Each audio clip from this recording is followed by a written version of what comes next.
Welcome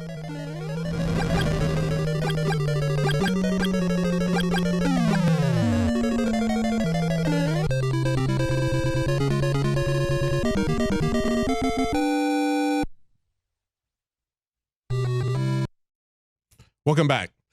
Remember on July 1st, Saturday, July 1st, we had Donald Trump asking the 24 states that refused to comply with the Election Integrity Commission. He said, "What are you trying to hide?" He tweeted out, "Numerous states are refusing to give information to the very distinguished voter fraud panel. What are they trying to hide?" Exactly. What are they trying to hide? The Hill pointed out at the time the request was for information that is publicly available under each state's law. So why would they not comply with that? We've kind of seen this happen before. Immediately after Trump was elected, we had people in California say, we want to make sure that we hide these lists of gang members in California because we don't want these people deported. Because we might have somebody who's falsely identified as a gang member. So let's leave the MS-13 people here as well.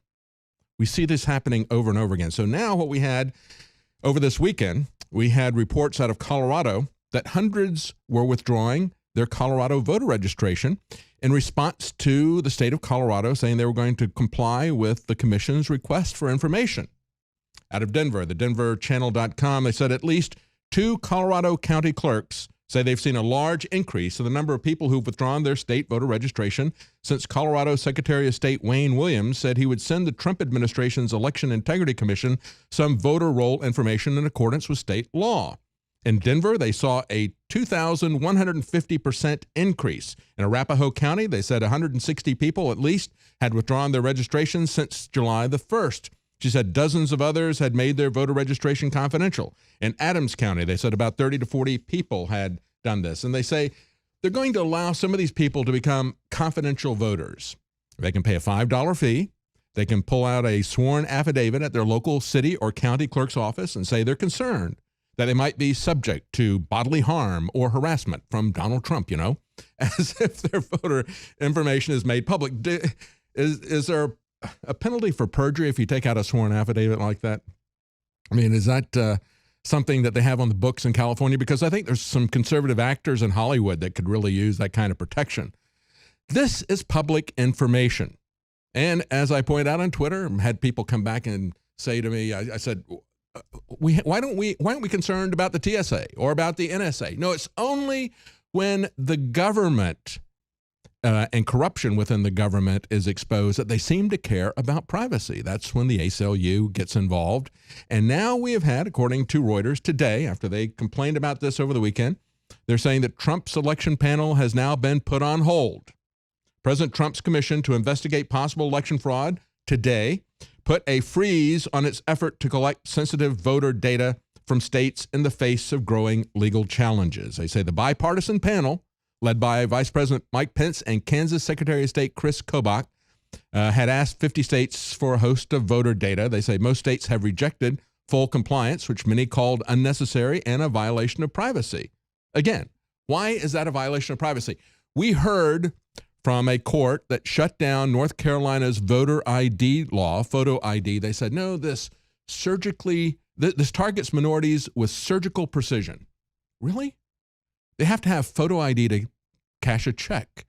They have to have photo ID to fly. Why is it that we're not concerned about the TSA and this fake security theater that is there to get us accustomed to their control techniques, to their hands on our bodies, to them x-raying us, to doing anything that they wish to us? Why are we so disconcerted about that? But we're so concerned that we don't want anybody that's going to be a voter to have proper ID. They say in Wisconsin, election officials halted plans to inform the commission how it could purchase for $12,500 its public voter data. See, anybody can buy this. It costs $12,500, but this isn't something that is super secret. It is available for people to take a look at, but they have now shut this down.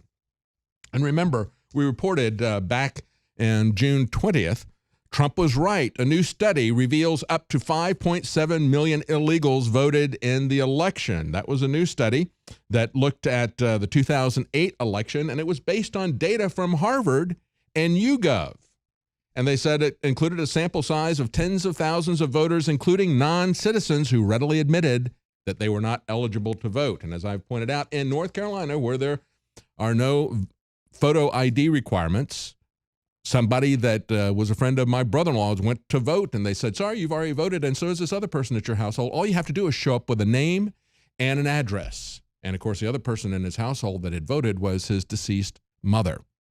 Terry McAuliffe, close ties to the Clintons, is one of the people trying to obstruct efforts to investigate voter fraud. And as the article pointed out, the decision not to cooperate comes after a year in which Governor Terry McAuliffe circumvented the Commonwealth Supreme Court to restore voting rights for convicted felons and stalled efforts by the Virginia legislature to fight voter fraud. See, that's what's really behind this, folks. Donald Trump was right. Why are they trying to hide?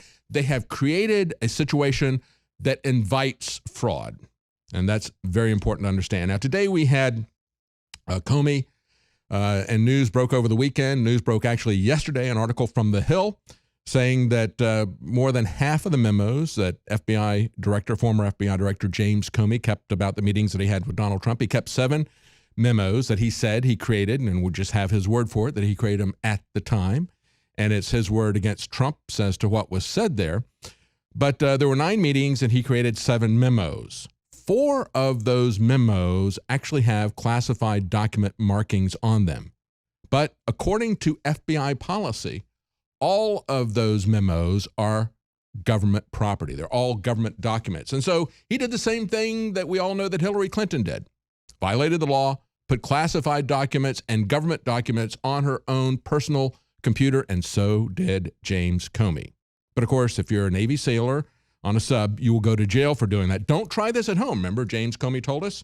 And so that's what they're doing. And it was interesting today to see the Washington Post spin this and say that Trump accused James Comey of breaking the law after watching a Fox News report, Fox and Friends. And yet what they were reporting on was the Hill article. They tried to spin it that way so that people would think it was purely a partisan issue.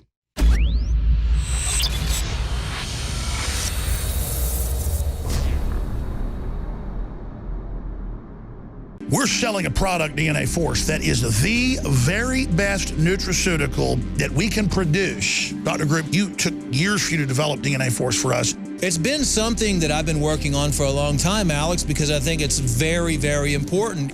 What the aging process is when the cell replicates, we lose a little bit of our telomeres. Telomeres are the little cups on the end of our chromosomes. And when it runs out, you start dying. We chose the PQQ because it has over 175 different clinical trials. It's one of the most effective substances in the world. It works like an antioxidant. It works to repair nerve growth factor. So this is a formula to deliver the maximum amount. It's in powder form. We have so many 5-star reviews. I take this. This is the product that I take. InfoWarsLife.com, and the profit we make, we fight the globals. We fight the New World Order. Secure your DNA Force today at InfoWarsLife.com or call toll-free 888-253-3139.